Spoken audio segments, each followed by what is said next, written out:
हर हर महादेव।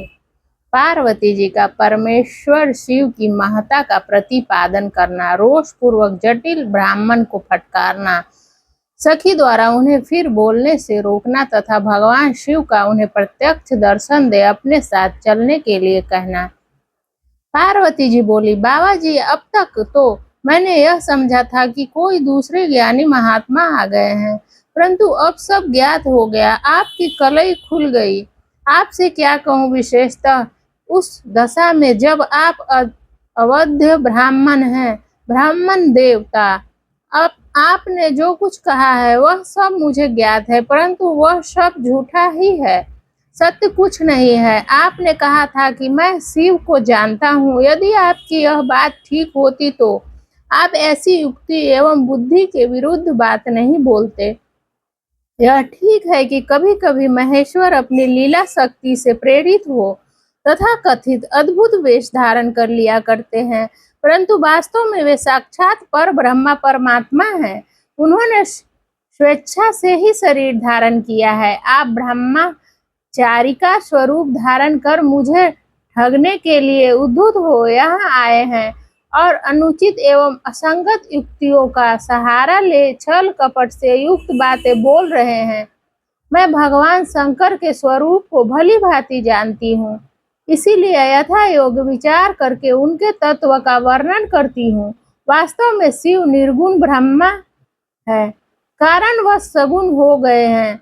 जो निर्गुण है, समस्त गुण जिनके स्वरूप भूत है, उनकी जाति कैसे हो सकती है? वे भगवान सदाशिव समस्त विद्याओं के आधार हैं। फिर उन पूर्ण परमात्मा को किसी विद्या से क्या काम? पूर्व काल में कल्प के आरंभ में भगवान शंभु ने श्री विष्णु को उच्च वास रूप से संपूर्ण वेद प्रदान किए थे, अतः उनके समान उत्तम प्रभु दूसरा कौन है? जो सबके आदि कारण है, उनकी अवस्था अथवा आयु का माप तौल कैसे हो सकता है? प्रकृति उन्हीं से उत्पन्न हुई है, फिर उनकी शक्ति का दूसरा क्या कारण हो सकता है? जो लोग सदा प्रेम पूर्वक शक्ति के स्वभाव स्वामी भगवान शंकर का भजन करते हैं, उन्हें भगवान शंभु, प्रभु शक्ति, उत्साहित और मंत्र शक्ति, ये तीनों अच्छे शक्तियां प्रदान करते हैं। भगवान शिव के भजन से ही जीव मृत्यु को जीत लेता है और निर्भय हो जाता है, इसीलिए तीनों लोकों में उनका मृत्युंजय नाम प्रसिद्ध है। उन्हीं के अनुग्रह से विष्णु तत्वों का, ब्रह्मा ब्रह्मा तत्वों को और देवता देवताओं को प्राप्त हुए हैं। शिव जी का पक्ष लेकर बहुत बोलने से क्या लाभ? वे भगवान स्वयं ही महाप्रभु हैं।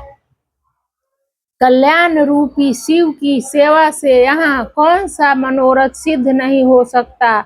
उन महादेव जी के पास किस बात की कमी है जो वे भगवान सदाशिव स्वयं मुझे पाने की इच्छा करें?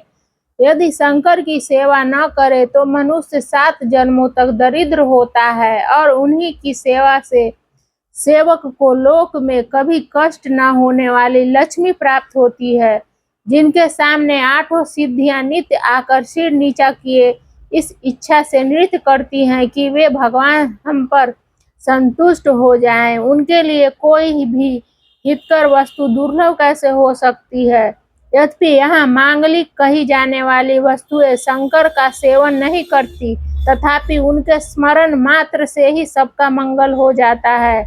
जिनकी पूजा के प्रभाव से उपासक की संपूर्ण कामनाएं सिद्ध हो जाती हैं, सदा निर्विकार रहने वाले उन परमात्मा शिव में विकार कहाँ से आ सकता है? जिस पुरुष के मुख में निरंतर शिव एवं यह मंगलमय नाम निवास करता है, उसके दर्शन मात्र से ही अन्य सब सदा पवित्र होते हैं।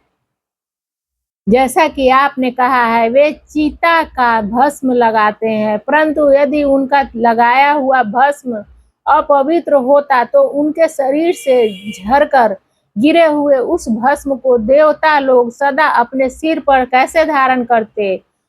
शिव के अंगों के स्पर्श से अपवित्र वस्तु भी, जो महादेव सगुण होकर तीनों लोकों के कर्ता भर्ता और हर्ता होते हैं तथा निर्गुण रूप में शिव कहलाते हैं, वे बुद्धि के द्वारा पूर्ण रूप से कैसे जाने जा सकते हैं। पर ब्रह्मा परमात्मा शिव का जो निर्गुण रूप है उसे आप जैसे बहिर्मुख लोग कैसे जान सकते हैं। जो दुराचारी और पापी है वे देवताओं से बहिष्कृत हो जाते हैं। ऐसे लोग निर्गुण शिव के तत्वों को नहीं जानते हैं।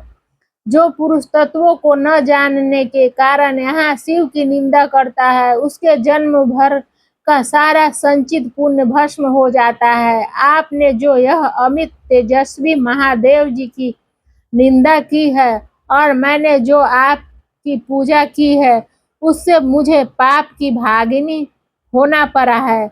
शिवद्रोही को देखकर वस्त्र सहित स्नान करना चाहिए।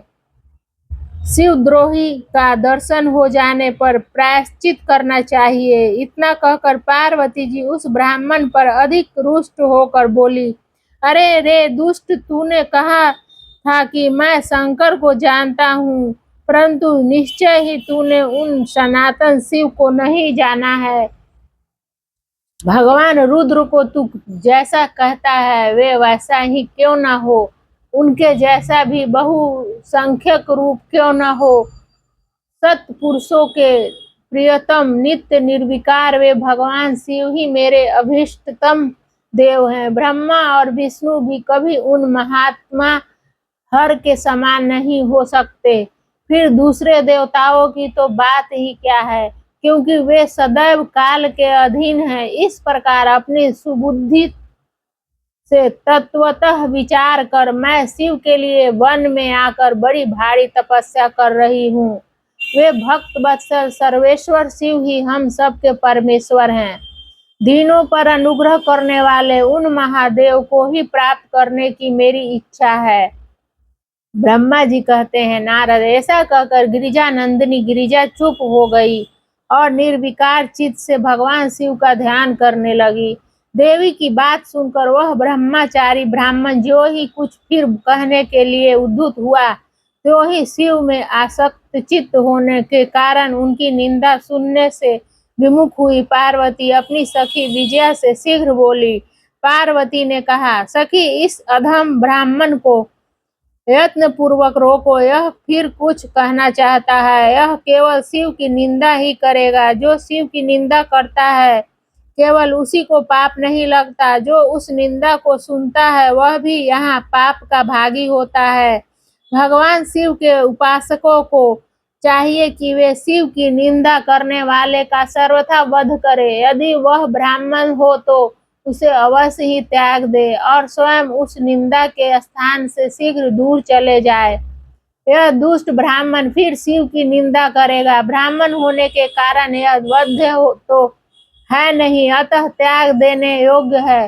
किसी तरह भी इसका मुंह नहीं देखना चाहिए। इस स्थान को छोड़कर हम लोग आज ही किसी दूसरे स्थान में शीघ्र चले, जिससे फिर इस अज्ञानी के साथ बात करने का अवसर न मिले। ब्रह्मा जी कहते हैं, नारद, ऐसा कहकर उमा ने जो ही अन्यत्र जाने के लिए पैर उठाया, तो ही भगवान शिव ने अपने साक्षात स्वरूप से प्रकट हो प्रिया पार्वती का हाथ पकड़ लिया। शिवा जैसे स्वरूप का ध्यान करती थी वैसा ही सुंदर रूप धारण करके शिव ने उन्हें दर्शन दिया। पार्वती ने लज्जावश अपना मुख नीचे की ओर कर लिया। तब भगवान शिव उनसे बोले, प्रिय, मुझे छोड़कर कहाँ जाओगी? अब मैं फिर कभी तुम्हारा त्याग नहीं करूंगा। मैं प्रसन्न हूँ, वर मांगो, मुझे तुम्हारे लिए कुछ भी अदेय नहीं है। देवी, आज से मैं तपस्या के मोल खरीदा हुआ तुम्हारा दास हूँ।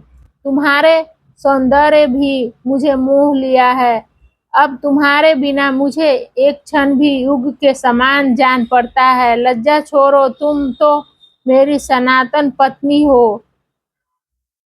गिरिजा नंदिनी महेश्वरी, मैंने जो कुछ कहा है उस पर श्रेष्ठ बुद्धि से विचार करो। सुस्थिर चित्त वाली पार्वती, नाना प्रकार से तुम्हारी बारंबार परीक्षा ली है।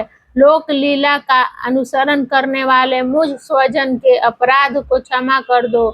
शिवे, तीनों लोकों में तुम्हारी जैसी अनुरागिनी मुझे दूसरी कोई नहीं दिखाई देती। मैं सर्वथा तुम्हारे अधीन हूँ, तुम्हारी इच्छा पूर्ण हो। प्रिय, मेरे पास आओ, तुम मेरी पत्नी हो और मैं तुम्हारा वर हूँ। तुम्हारे साथ मैं शीघ्र ही अपने निवास स्थान उत्तम पर्वत कैलाश को चलूंगा।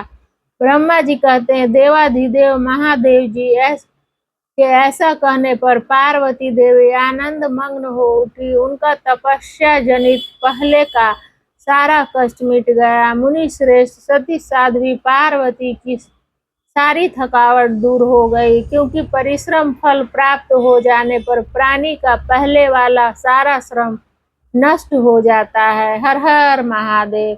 अगले अध्याय में शिव और पार्वती की बातचीत, शिव का पार्वती के अनुरोध को स्वीकार करना। हर हर महादेव।